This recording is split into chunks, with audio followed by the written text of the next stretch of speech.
दिन रात सरकार की अंधभक्ति करने वाले जितने भी है, चाहे वो ट्रोलर हो या फिर इस देश के गोदी मीडिया, आज आपको शर्म आ जानी चाहिए। शर्म इसलिए क्योंकि आज आपके आका को दुनिया भर ने आईना दिखा दिया है। जानते हैं क्यों कह रहा हूं? क्योंकि आप तक खबर पहुंची या नहीं पहुंची, लेकिन बता देता हूं, आपकी देश की सरकार ने, मोदी जी की सरकार ने देश हित के लिए 3 रुपए डीजल पर, 3 रुपए पेट्रोल पर बढ़ा दिए। लेकिन क्या युद्ध का असर सिर्फ भारत पर पड़ रहा है या हम देर से जागे जो 18 घंटे काम करते? क्यों? क्योंकि दो देशों ने आईना दिखाया। जिस वक्त हमारे देश में चुपके से पेट्रोल और डीजल के दाम 3-3 रुपए बढ़ाए जा रहे थे, ठीक उसी वक्त दो बड़े देशों ने अपने देश में तेल के दाम कम कर दिए, जबकि तेल आयात निर्यात वाली कहानी में उन पर भी असर पड़ रहा है। फिर भी यह बड़ा और जबरदस्त झटका है, कम से कम आईना देख लेना चाहिए। यही नहीं, आज आपको दिखाऊंगा कैसे अडानी को लेकर एक बड़ी खबर निकलकर सामने आई है। खबर इसलिए और ज्यादा जरूरी हो जाती है क्योंकि जब ट्रेड डील का जिक्र था, जब वो ट्रेड डील के दौरान, उससे पहले और उसके बाद लगातार ट्रंप हमारे देश के बारे में, देशवासियों के बारे में अनर्गल बातें कर रहा था, तब भी ये ट्रेड डील की जा रही थी। नहीं, हम करके रहेंगे। सवाल यह है, इस ट्रेड डील से हमारे देश को क्या मिला? हमारे देश को मिले ना मिले, लेकिन हमारे देश के एक उद्योगपति का भला किया जा रहा था क्या? क्यों कह रहा हूं, बताऊंगा। क्या आरोप लग रहा है, और मुसलमानों के साथ अगर बदसलूकी ना की जाए तो क्या ही फायदा? क्या देश हित में जो 3-3 रुपए बढ़ाए गए वो इसीलिए बढ़ाए गए हैं कि इन लंपटों पे लुटाए जाए? नमस्कार, मैं हूं प्रज्वल गौतम और आप देख रहे हैं the live TV. The live TV, सच सबसे आगे। पहले जरा एक खबर देखिए, जरा क्या कह रहे हैं, इनको जरा सुनिए। कौन है मैं बताऊंगा अभी आपको, लेकिन पहले सुनते चलिए। Today we cut the fuel excise in half, cutting the tax on every litre of petrol by 26 cents. Those savings have started showing up at your petrol station. For our truckies, we have cut the heavy vehicle road user charge to zero. Both these measures will be in place for the next 3 months. तो यह Australia की PM है। War की वजह से Australia के PM ने petrol 17 रुपए सस्ता किया। 17 रुपए। यहां पर अगर 70 पैसे सस्ता हो जाए तो गोदी मीडिया झूमने लगती है, नाच लगती है अपने प्ले स्टूडियो में कि देखो देखो हमारे डैडी ने कम कर दिए पैसे। 70 रुपए, 70 पैसे कम कर दिए। 70 पैसे समझते हो? 70 पैसे कितना भार ये सरकार आपका उठा रही है। 70 पैसे, जबकि कम से कम 38-40 रुपए बढ़ा भी दें, उसके बाद 70 पैसे कम करने पर इस देश की महिला और पुरुष एंकर नाचते हैं अपने अपने स्टूडियो में। यहां 17 रुपए सस्ता किया गया। युद्ध के दौरान, युद्ध में, वॉर की वजह से एक्साइज ड्यूटी आदि की, जिसका फायदा जनता को हुआ। जर्मनी में पेट्रोल डीजल पर टैक्स कम हुए। मसला सिर्फ पेट्रोल डीजल कितने बैरल मिल रहा है जरूरी नहीं, हर एक देश की सरकार उन पर टैक्स भी लगाती है, जिसकी वजह से वो महंगा होता है। ठीक है, हमारे देश की सरकार कितनी जन कल्याणकारी है समझ जाइए। जर्मनी में पेट्रोल डीजल पर टैक्स कम हुए, 17 से 19 रुपए सस्ता हुआ। नेपाल में पेट्रोल 2 और डीजल 12 रुपए सस्ता हुआ। ये एक सवाल है। अब देखिए एक और क्या कह रहे हैं, जब ब्रिटेन को भी सुन लीजिए क्या कह रहे हैं। We're cutting energy bills by over £100 per household today. We've extended the cut in fuel duty until September. तो ये ब्रिटेन के प्रधानमंत्री हैं। इन्होंने कहा वॉर की वजह से अपने देश की जनता को राहत दी है। हर परिवार को बिजली बिल पर 100 पाउंड की छूट, जून तक ये छूट मिलेगी, जून तक के लिए। साथ ही पेट्रोल डीजल पर टैक्स कम किया ताकि दाम ना बढ़े। हाँ, ये कह दीजिए, हो सकता है भी तर्ज हो कि ऑस्ट्रेलिया में, नेपाल में तो हो नहीं सकता, अब तर्ज नहीं चल पाएगा। जर्मनी में, ब्रिटेन में चुनाव तो नहीं, क्योंकि हमारे साहिब सोते रहे तब तक, सोते या छिपाते रहे अपने देश से, झूठ बुलवाते रहे सबसे, गोदी मीडिया झूठ बोलती रही कि देश में कोई दिक्कत नहीं है, कोई दिक्कत नहीं, पूरी दुनिया हाहाकार में करहा रही है।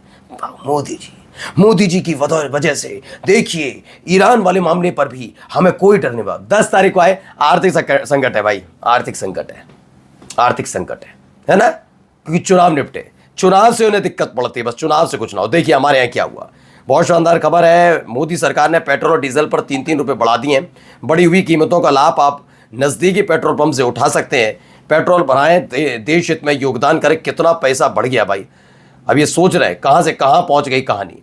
ये देखिए कितना रुपया हो गया, मैं बता देता हूं। Petrol price rise from 94 rupees 77 पैसा से 97 रुपीज 77 पैसा पर लीटर हो गया है।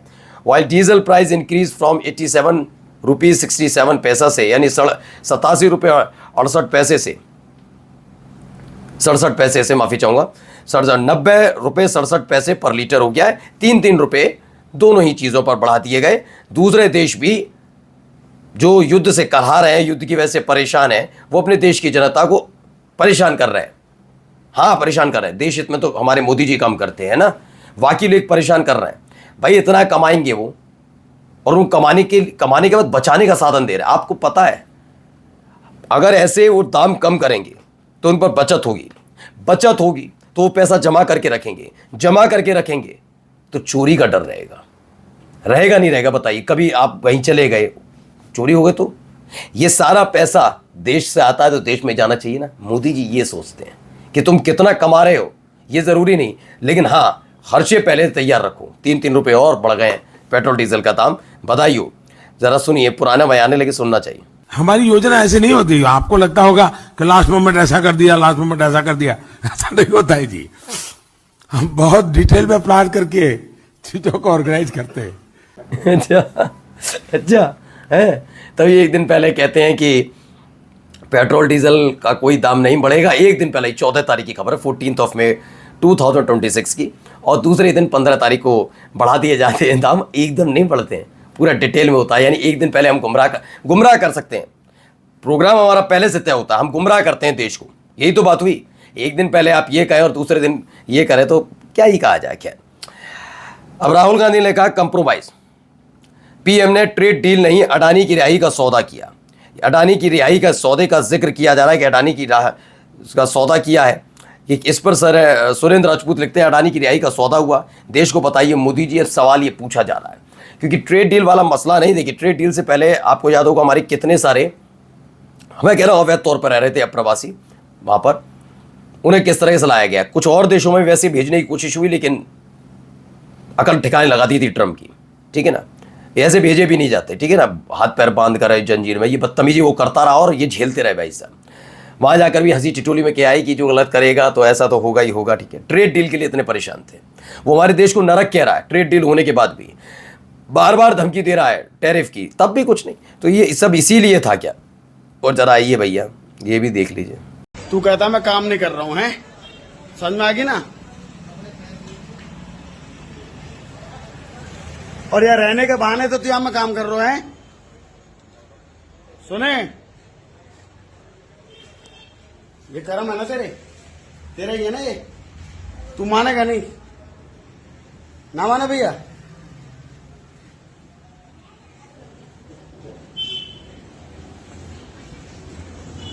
क्या कहूँ यार मैं तुझे, राकीब का भाई है तू, ठीक है ना। इतनी शर्म कर रहा हूं मैं, ये कम है क्या? है शर्म कर रहा है, बहुत बड़ा एहसान कर रहा है लक्ष्मण सोनी नाम का व्यक्ति कि शर्म कर रहा हूं कि वो तू उसका भाई है इसीलिए। वाह, जैसे इस पर जिम्मेदारी दी गई थी कि तुझे ही सब कुछ निपटाना है। हरियाणा फरीदाबाद एक मुस्लिम शॉपकीपर है जो चिकन बेच रहा है, उसे डराया था, कहा जा रहा है, आज मुझसे कहा जा रहा है कि अपनी दुकान बंद कर। ये अपने आप को हिंदुवादी संगठन का नेता बताता है, इसका नाम है लक्ष्मण सोनी, जो ये कर रहा है। और इसे ठेका शायद दिया होगा, हरियाणा की सरकार है भैया, दे भी सकती है ऐसे लोगों को, क्या पता, है ना। अब यहाँ सुनिए। नहीं, सब कुछ परमिशन है, सारा पेपर्स है इसके बारे में। हाँ, इसके बारे में आपको वहां पे भी लोग बताएगा। हम लोगों को अपना पॉइंट प्रूव करने का मौका दीजिए। देखिए, जिस टाइम आग लगा था उस टाइम इस बिल्डिंग में 2 लेडी, एक 80 इयर्स का मेरा फादर, 6 बच्चे, ये लोग सब छत पर से एस्केप किया। मेरा भाई और बाकी स्टाफ था। जो 2 कैजुअलिटीज हुआ, वी आर प्रॉमिसिंग, और जितना भी लोग हैं हॉस्पिटल में, हम लोग तो डिनाई नहीं किया कि ये नहीं हुआ, but it was an accident. So why are we treated as criminal? तो वेस्ट बंगाल 2 जिंदगी चली गई आग लगने की वजह से। Now the bulldozer takes away whatever was left. A Muslim family building was demolish overnight in Tiljala. कह दिया गया कि ये खतरनाक है बिल्डिंग और ये है, ये बताकर इसे गिराने की तैयारी, गिरा भी दिया गया। ये सारे काम अब पश्चिम बंगाल में कुछ इस तरह से हो रहे हैं, समझ रहे हैं। जहाँ जहाँ आग लगी है ध्यान रखिएगा, एक जगह गिरेगी। फिर ये मत कहिएगा कि हम तो बीजेपी के कार्यकर्ता नेता, गिरने चाहिए, नैतिकतावादी सरकार आ गई है ना। नमस्कार।